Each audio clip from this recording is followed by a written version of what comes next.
Les 6 engagements du chef de l'État.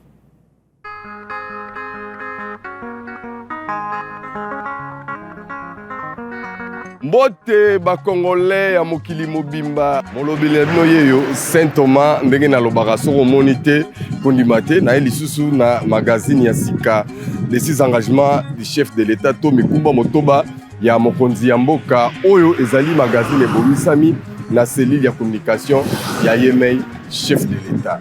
6 engagements ya mokonzi ya mboka ezali kolobela biloko nini ye asali pona baimboka oyo ya la pakindai pona kosalela bango tala tina toponaki province ya Congo central yango ezala lokola zone pilote na yango nazali kotangela bino mikumba motoba ya mokonzi ya mboka ezali kolobela makambo nini oyo ezali bénéfique na population et tango naza kotanga yango wana nde ekopermettre bo découvrir à travers province ya Congo central biloko nini basali bato basalisi oyo ezali kokadre na 6 engagements ya mokonzi ya mboka Félix Antoine Tshisekedi Tshilombo. 6 engagements ngo ezali nini? Engagement ya liboso ezali kokela misala, engagement ya mibale ezali kotia kimia na mboka.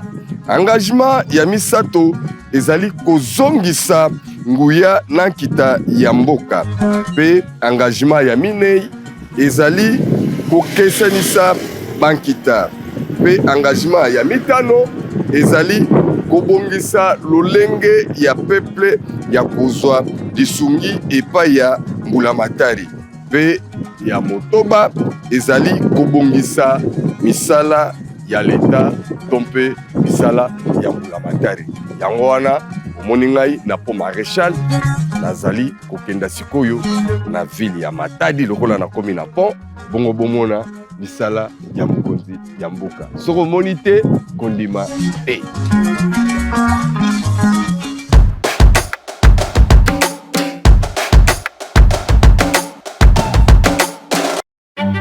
Sima ya kokanga koleka 15 passé stade Lumumba ya Matadi ezali komibongisa pona koyamba lisusu masano ya ndembo ezala ya province ya Congo central ya Congo mobimba to ata ya molongo mobimba pona kokokisa mingi ya mikumba motoba ya mokonzi ya mboka Félix Antoine Tshisekedi Tshilombo. Badeko bakongolais ya monde entier soko monite kondima te bomoni ngai awa naza na stade Lumumba ya ville ya Matadi.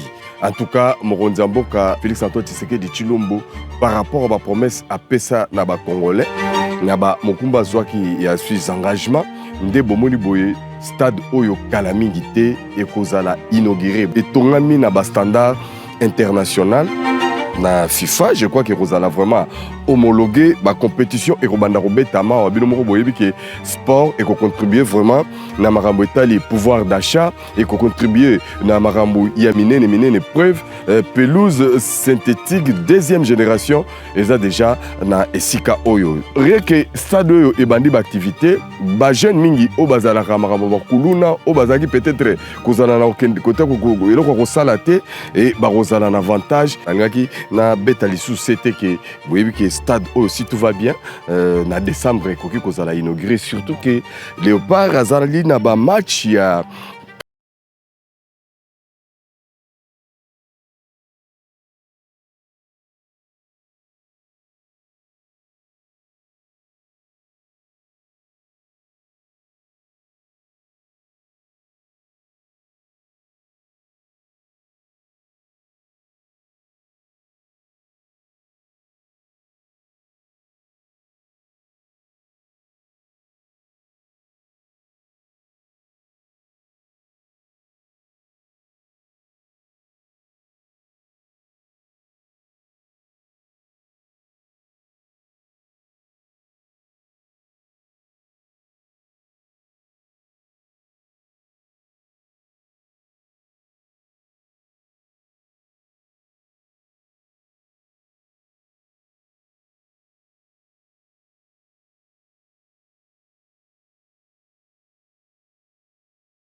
Wissa, comme déjà, Wissa. Elle a mis sa vie. Wow.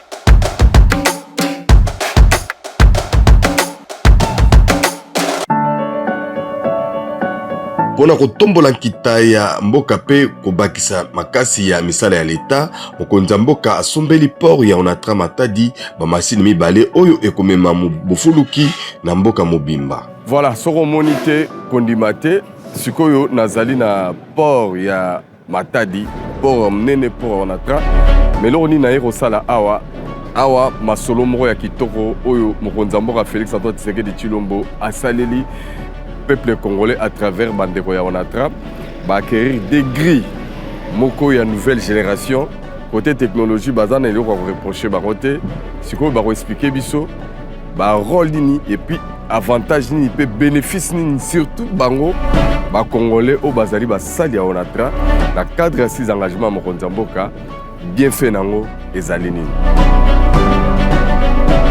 Voilà, et salut biso parce que tout ça dans mon conduit directeur d'exploitation et à port et à Onatra. Alors Toyoki bagri ya sikeyaki yango tozomo nango na misu mais ngai eloko zo intéressant ngai impression na bino ba bénéficiaire. Aujourd'hui ba engin moko moderne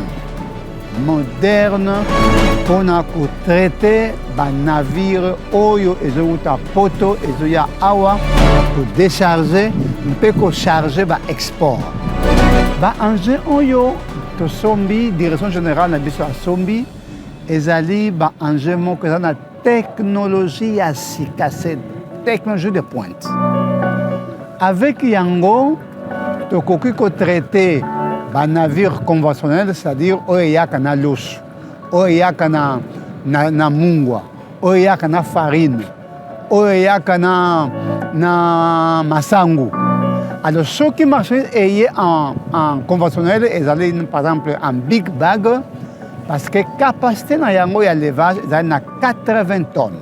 Maintenant pour les porte-conteneurs, direction générale a sombi oyo babengaka spreader automatique. Grâce à la politique il y a président de la République, ba spreader wana yango moko.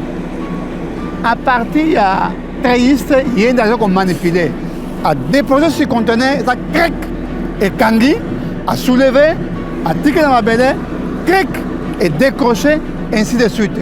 Et mouvement na yango, ça peut nous prendre maximum 1 minute. 1 minute Maximum. Avant, ils ont une heure.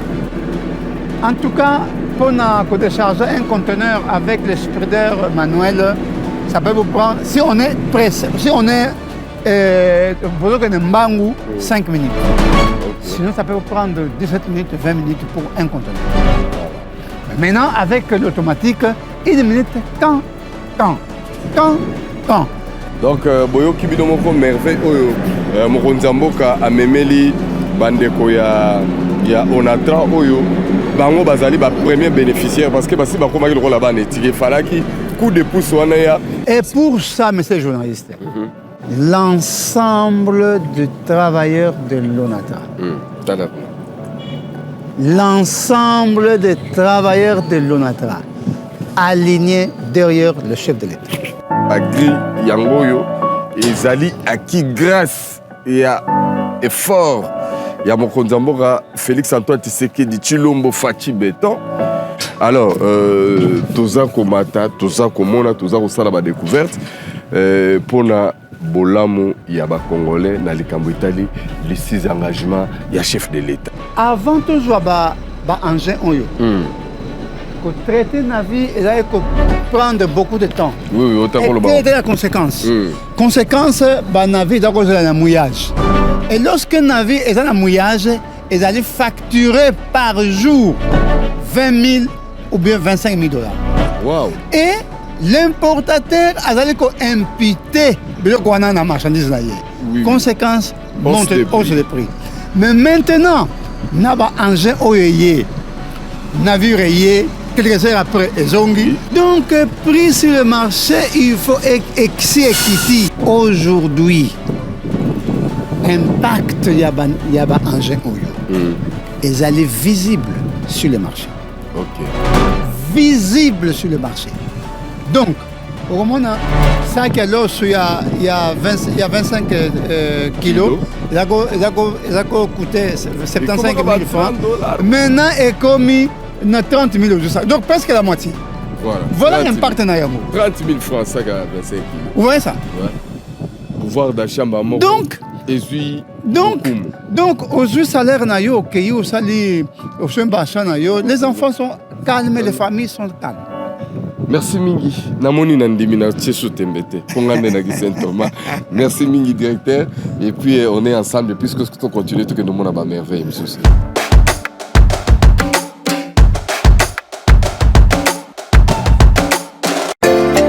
Kinzao engumba monene ya koleka na territoire ya Sekebanza na nzela ya yango ya 40 km oyo etongami na mabele ya makasi to Peter Bati na bokasi ya mokonzi ya mboka Félix Antoine Tshisekedi Tshilombo ezali kosala mosala monene na mombongo na kati ya etonga oyo.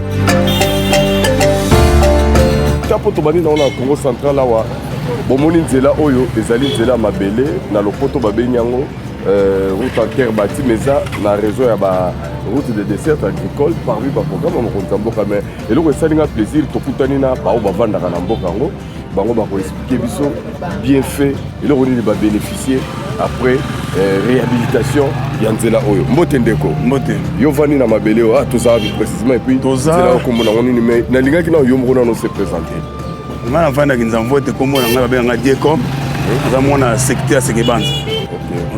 Alors, ngai Saint-Thomas soki na monité na konima te na okaki awa liboso ezalaki ndeni avant que tokuta. Oui, ça fait que touti na difficulté ya nzela oyo. Kinzamvo ete pokoma na Sekebanza eza tronçon ya 22 km. Touti na difficulté ya mutuka ya munene pozo ya marchandise na Sekebanza koma bana obeta transportement. Bazui baye babwaki awa apo baki bazongi susu. Baina ba compléter awa. Biloko bana obeba na nzela et puis le transport il va coûter coût par rapport à ndenge comme lelo na eza tuni ezalaki te ezalaki même moto pa koma kuna boyilamba bazosenga 7 000 francs congolais po koma kuna lelo eza suni wa 3 400 euros koma Sekebanza biloko bana kobeba wa biloko ezobeba biloko bidete babitabe biso mingi baproduit babanani mingi awa emona biloko epoli ezobima na parking wana bona bazomatisa biloko mosusu eta moko kitoko te parce que biloko nyonso ekutana na Sekebanza te ezokuta mavillage mosusu eza na bakati ezomela mamoto so na moto tronçon ya 22 km oyo koma tokuta badifficulté ebele awa. Merci ndeko. Alors nakenga moko na mona mpona ndema mpo ngai so namoni te moyen na ndima eza te nakena kozala moto ya moto voilà.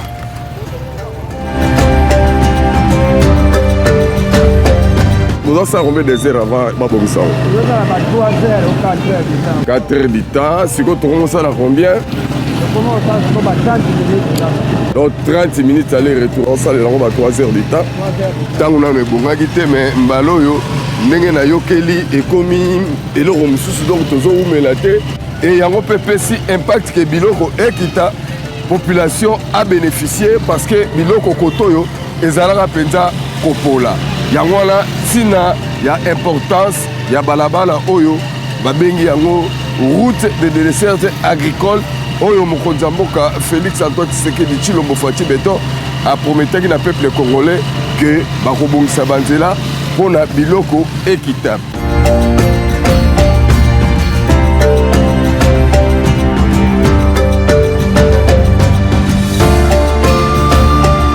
Na bokasi ya mokonzi mboka Félix Antoine Tshisekedi Tshilombo territoire ya Sekebanza ekomi na bureau administratif ya sika oyo e remplacer ndako ya kala oyo babelge batikaka uta 1960 okondima te kasi tozali na 80 km ya Matadi. PDL 145 territoire toujours parmi les 6 engagements ya mokonzi mboka oyo pe eza na kati yango nde na sepeli komona yango kitsanga ya nano kitsanga nano naza curie. Merci kitsangai bandeko nanga ba congolais la ko sabino te nzela ngo to umeli te ka ndenge balobaki vraiment ndenge babongisi yango route à dessert agricole ya territoire ya Sekebanza yango yo na zaki curie en tout cas nazo continuer menalinga ki na mona nanu bâtiment ya kitoko ya projet ya PDL 145 territoire. Ah papa mbote. Ah, na sepeli komona yo papa. nasepeli komona yo papa mbote nano yo kombona ona ngai komonanga monsieur Basilwa chargé à faire coutumière à territoire à Sekebanza. Ah ok. Depuis quand bâtiment c'est combien de temps? Ça c'est la deuxième année. Deuxième année. PD 145 territoires. Ok. L'impression on a les temps depuis bâtiment oyo zappé justement l'année obligé de commenter avant. Bâtiment oyo comme la site touristique. Ça c'est. Donc vous verrez, ce que le soir, vous verrez les jeunes qui ont des photos. Allez-y comprendre, raisonnez bien. Donc bénéfice, non, comme le roi lié touristique. Et comme lié touristique. Ok. Vraiment. Mais il y a Kalapé, il y a Kala, Ezali, Ezali, et l'autre qui n'a pas coloniale. L'époque coloniale, depuis l'année depuis 5 ans ceci. Et tout visiteur, ce qu'il y a dans Sekebanza, ce qu'il y a image. Déjà le rôle comment quitter ngapel rôle na komi boye na sepeli en tout cas na ebisa ki bino ke mokonza mboka azali kosala za kosunga population parce que mokumba ya ses engagements ezalaki pour la population. Voilà pourquoi tout ça pour découvrir biloko yo asali na étape ya Congo central mais nga nazo continuer pour na nosili quitter tout ça na Sekebanza toujours souka na nzela et puis toujours continuer komona biloko mususu oyo bandeko ba congolais ba bénéficier. Merci en tout cas papa. Vraiment continuer nzela na merci. Alors sikoyo na kena luka moto mususu parce que oyo abi asuki awa ngai pour la population ya Congo namona po koloba na koyoka eleki mingi mais ya bien ya motuya ezali ki bozala bandoi na nga ba Saint Thomas tant bomona boende bondimi. Alors na kena luka moto nazwa moto mususu.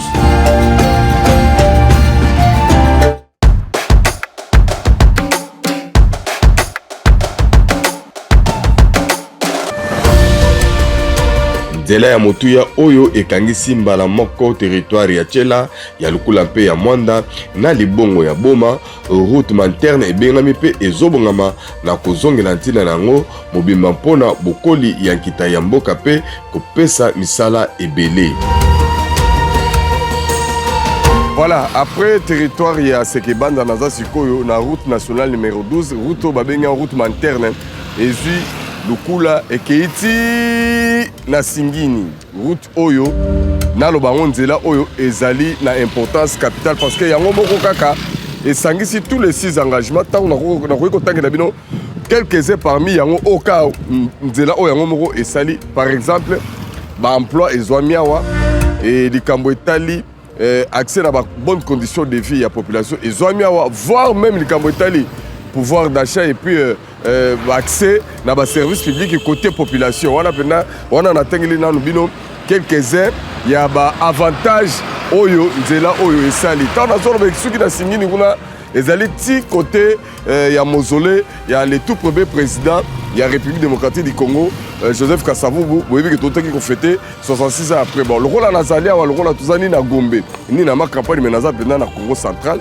na cadre à 6 engagements, il y a Mokonza Mboka, nzogande na kati nango ba bénéficiaire bazali, na moni papa moko azabita papa yakana no mbote na yo, zelanga mbona tielo micro na ngai po yo toyo ko yo kitoko makasi. Mbote papa, mbote mon frère. Talaka bandeko ba congolais nyoso bazotala yo a tozawa. Awa tozali précisément na territoire de Lukula. Nzela oyo elongwe manterne Tchela eke Tisingini. Ngai na ko témoigner kaka pamba te parce que nazali mwana ya mabele oyo. Ozamana mabele. Yo mwana mabele no yo moko yebisa no yo moko na kombo na ona. Ngai komona nga papi PC. Papi PC siko atona na Lukula. Oyebi ke nga moko na uti Kishasa mena kanisa na Kishasa yebisa nga nanu.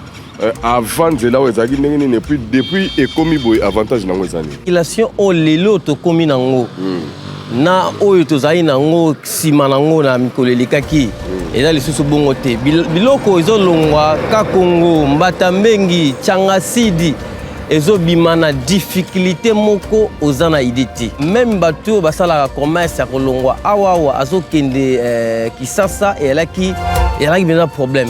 Parce que kolongwa awa kokoma manterne ezaki problème. Bazozwa mituka awa bakeko zwa voiture to bis na niveau ya Boma po bakende Kisasa mais lelo yo liboso nanga soko tali moni bis eza wana ezo charger elketse eke outitela yango na biso eza wana ezocharge non écoute asuboma te ekokota boma te donde on a komi interne mbala moko akei port ya boma soki lelo bomoni port ya boma ekota mwa malili eza partir ya nzela oyo ndenge ebebaki presque 35 entreprises ezalaki koto ekangaka mpo nzela ebebaki me ndenge ezongi boye est ce que oza sire ke baentreprise wana ekoya po ebakisela su bana bacongolais misala mpo ke port ya boma mpe ezonga na kelite mais mon frère nakosa yo te développement ezali nzela mai courant ezali baaxe oyo chef de l'état azobetela cete oui parmi les 6 engagements voilà donc parmi baaxe oyo parmi bapriorité oyo ezali ya gouvernement na biso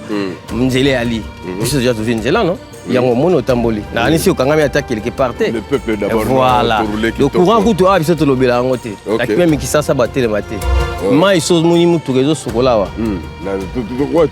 baosokola po pompe ali po régime ezo ezali eza oyo eliziba te bato ebele balobaka ke asalaka eloko te président asalaka eloko te banda ye azosala eloko te kutu bafoto bengala foto longole bato aboyeko oyebisa bango nini na makambo oyo omoni eloko ya liboso na koloba bato koloba bongo faut ko vérifier nationalité na est-ce que aza congolais na ndenge parce que non na niveau nyonso tozali boye congolais akamwa motema mabe quelque part mutu nyonso azomona eloko faci azosala parce que so tokenda bato baka social kolia président okabola damage te so ozali na 6 bana batanga baklasse ofutela bango su minerval te mais so osombaki 4 sacs ya loso 2 sacs ya loso ozobimisa yango lisusu te mais cela veut dire que bapesa espace po ekota na nzungu voilà ozomona oui merci ndeko eloko nalingaki na mentionné na beta c'était ezali ke ntango nauta koloba lamino ecréer baemploi omoni bato mais alobi yango alobi soki nzela oyo ezalaki te osokoli mutuka apres potopoto sikoyo apres potopoto mpo nzela oti potopoto sikoyo osokoli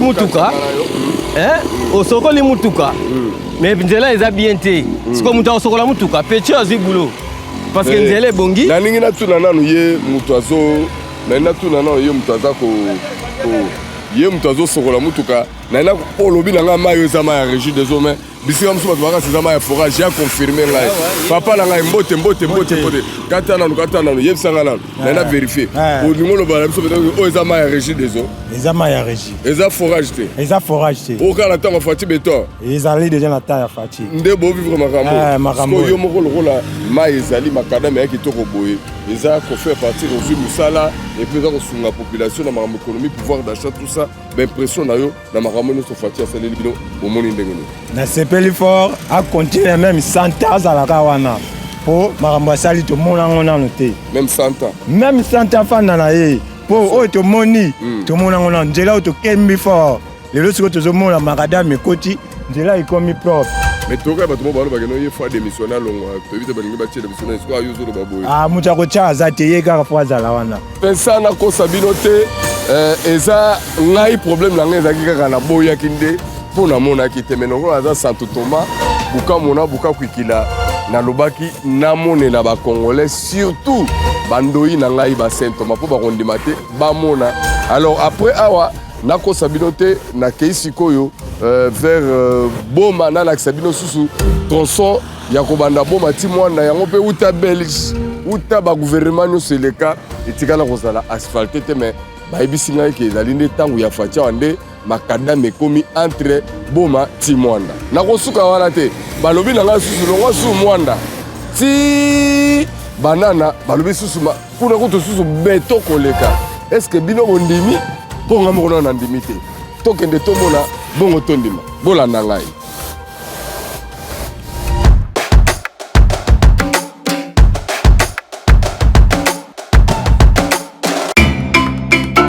moko ya banzela kati na national numéro 1 nzela ya boma mwanda na molai na yango ya 118 km elati elamba ya sika mpona kosunga baimboka na bokengi na botamboli malamu mpe na bofuluki na mimbongo soko omoni te kondima te bacongolais ya monde entier nayebisi bino ke awa tozali na etape ya kolongwa boma ti mwanda tronçon oyo atuka esalami kaka na manda ya mokonzi ya mboka Félix Antoine Tshisekedi Tshilombo uta belge uta mobutu kasavubu mzee Laurent Désiré Kabila D bazalaki kotika ngo kaka nzela ya mabele mais arrivé ya Félix Antoine Tshisekedi Tshilombo nde bomoni lelo nzela oyo ekomi makadam ekomi asphalté donc ya solo eza kosunga mpena population non seulement esuki wana mais eza très bien entretenu ndenge boza komona boye mais bayebisi ngai ke awa na mwanda ndenge naokende awa donc besoins sociaux de base eza kuna esalami ebele alors bino na ngai ndenge nalobaka soko omoni te kondima te tokenda tomona yango awa tout droit mwanda parce que eza lisusu distance te ndenge ezalaka kala parce que na masolo ndenge nayokeli mituka ezalaka kosala awa 3 jours na charge avant ekoma na fiske boma mais grâce à Félix Antoine Tshisekedi Tshilombo na ses engagements esungi makasi nzela oyo bozali komona donc désormais okoki kolongwa banda banana na keti na yo moto na yo vélo na yo sans problème ti okokatisa po ya lwange donc eta ya banzela eza kaka boye tokei sikoyo mwanda tokende todécouvrir babesoins sociaux de base oyo esalemi mpona bolamu ya bayimboka.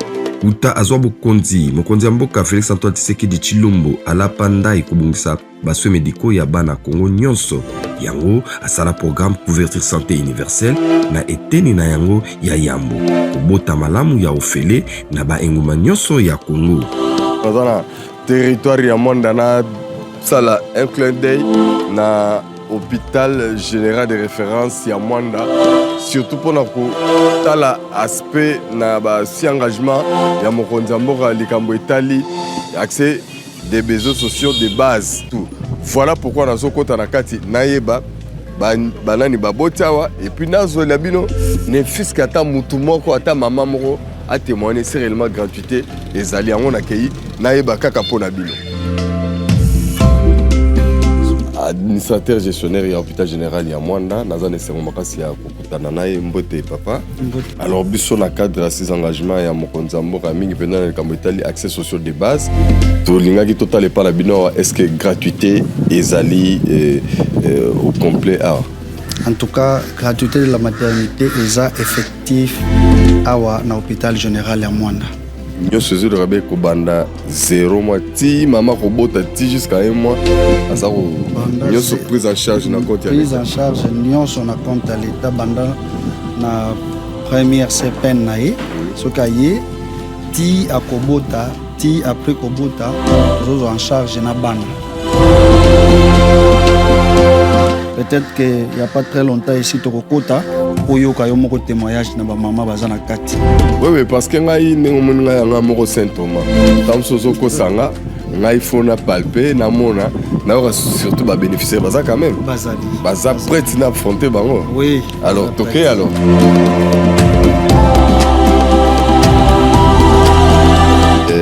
okoko oyebisa biso kombo na yo kombo na ana adi est-ce que oboti awa depuis ebandela zemi tina ndenge bébé abimi basengi yo combien gratuité nyonso fele ata mbongo ya ga ya pamba basengi yo te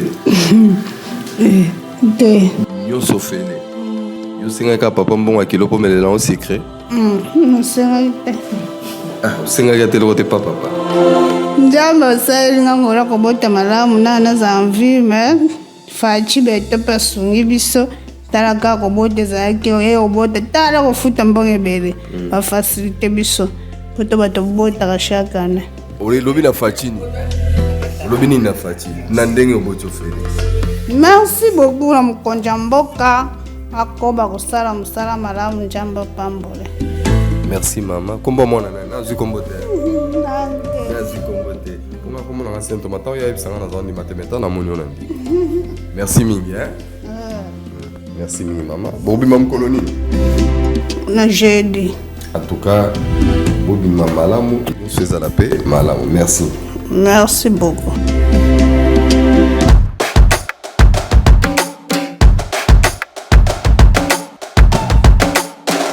na molai na yango ya 4 hectares mpo ano profonde ezotongama mpona kotombola nkita ya mboka RDC. Mbano nango mingi na kokitisa ba dépense ya bosaleli ba port ya bapaya na koleka 50% pe na bopesi misala na bana mboka. Bandeko nanga ba Congolais ndenge na lobaki soko monité kondimate Saint Thomas yeyo na port ya banana port à l'eau profonde ndenge balobaka na Lopoto. Alors namoni à part koyoka sikoyo na ye na vivre réalité ya makambo eza koleka parce que toujours rappeler quand même na mokili mobimba ke mokonzi mboka mutayaka wa Félix Antoine Tshisekedi Tshilombo a posé première pierre ezalaki nde awa mais tango ayaki nzela mbombe ezalaki malonga te mais bokomona pona lobaki il faut bomona po bondima mais na kozala ngai moko te na kolinga na kutana na bao bazosala awa ba expliquer biso na molai tina na nini avantage na nini bénéfice na nini et puis toyeba différence na ba port auto zaka na bandaka la lokola ya boma na ya matadi impact nini port oyo ezoyela biso. Voilà pourquoi naza na sengo makasi ya kokutana na ba Congolais mutu baza kosala awa côté mikumba motoba ya mokonzi mboka na yebike misala ezwami awa sécurité ezali awa nako sabinote likambu ya pouvoir d'achat tokoyeba soki port en eau profonde et kosunga. Voilà pourquoi nakei quand même kokutana na ba oyo basalaka awa